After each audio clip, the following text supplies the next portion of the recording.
If I asked you who you are, you'd probably say your name, your age, what you do for work, what your family was like growing up, what your childhood was like, what school you went to. But in reality, none of those experiences are actually you. You may ask yourself, well then, who am I? Like if someone comes up to you on the street and says, who are you? How are you going to respond?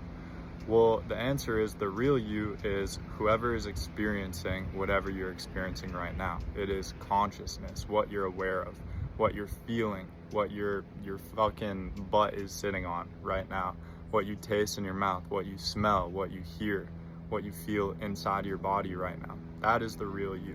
And the reality is you probably don't spend that much time with the real you because you're spending too much time inside your head listening to the thoughts that you think are yours but aren't actually yours.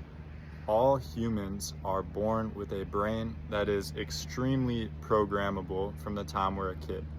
Everything that happens to us shapes our identity and our beliefs and the actions we take.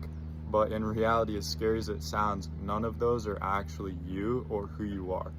Everything that you think you are, like the person who you think you are, is entirely shaped by what happened to you, and that's not the real you. To get to know the real you, you need to spend time in silence and stillness, and the real you is your soul. And essentially we associate ourselves with the body we live in and the circumstances we experience, when in reality the real us is the soul that inhabits the body that we're in. Like, the body is so insanely miraculous. The nervous system, the immune system, the digestive system, your brain, your blood, like every single function in your body is so insanely miraculous. And you think, where does my energy come from?